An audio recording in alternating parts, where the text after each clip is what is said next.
మరో బ్రేకింగ్ చూస్తున్నాం. హైదరాబాద్లోని మీర్పేట్లో అదృశ్యమైన బాలుడి ఆచూకీ లభ్యమైంది. తిరుపతిలో ఉన్నట్లు తెలుసుకున్న పోలీసులు, కుటుంబ సభ్యులు అక్కడికి బయలుదేరారు. బాలుడు మిస్సింగ్ కేసు నమోదు చేసినప్పటి నుంచి సీసీ ఫుటేజ్ పరిశీలించిన పోలీసులు మలక్పేట రైల్వే స్టేషన్లో దొరికిన సీసీ ఫుటేజ్లో బాలుడిని గుర్తించారు. ఈ ఉదయం కుటుంబ సభ్యులకు తిరుపతి నుంచి ఫోన్ వచ్చింది. మీ అబ్బాయి తిరుపతిలో ఉన్నాడంటూ చిన్నారితో మాట్లాడించారు. వాళ్ళు పోలీసులకు ఇన్ఫో ఇచ్చి అంతా తిరుపతికి బయలుదేరారు.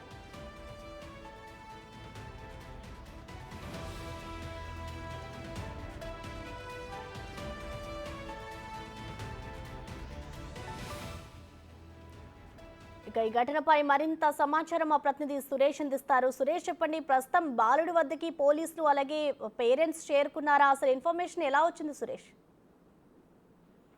2 రోజుల క్రితం బాబు మీర్పేట నుంచి బయలుదేరి మలక్పేట రైల్వే స్టేషన్ లో టికెట్ కొన్న సీసీ ఫుటేజ్ ని పోలీసులు పరిశీలించారు. మొదట లిఫ్ట్ అడిగి బండిపై వెళ్తే ఎవరైనా కిడ్నాప్ చేశారనే కోణంలో పోలీసులు దర్యాప్తు చేయగా, బాబు కొద్ది దూరం తర్వాత స్కూటీ దిగి బస్ ఎక్కినట్టు సీసీ ఫుటేజ్ లో పోలీసులు కనుగొన్నారు. దానికి సంబంధించి మిగతా సీసీ కెమెరాలను పరిశీలించినప్పుడు మలక్పేట రైల్వే స్టేషన్ దగ్గర బస్సు దిగి అక్కడ రైల్వే స్టేషన్ లోకి వెళ్లి టికెట్ కౌంటర్ లో టికెట్ తీసుకొని రైలు ఎక్కి కర్నూలు వైపు వెళ్ళినట్టు పోలీసులు గుర్తించారు.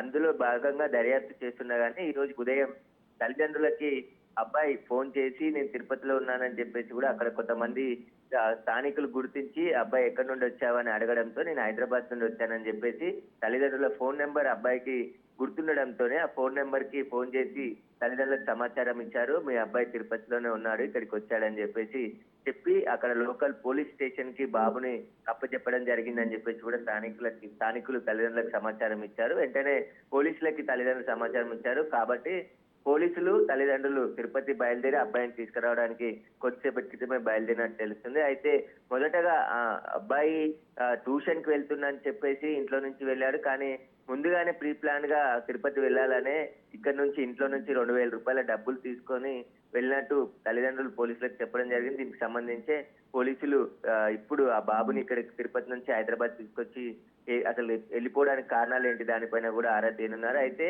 2 రోజుల పాటు మీర్పేట్ పోలీసులు మొత్తం 4 బృందాలను ఏర్పాటు చేసి సీసీ కెమెరాల దాదాపు 300 నుంచి 500 సీసీ ఫుటేజ్లను పరిశీలించి బాబు కర్నూలు వైపు వెళ్ళినట్టు నిన్న సాయంత్రమే గుర్తించారు.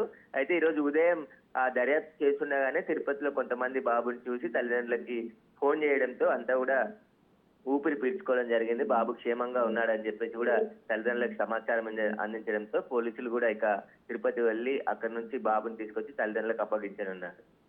Thank you Suresh.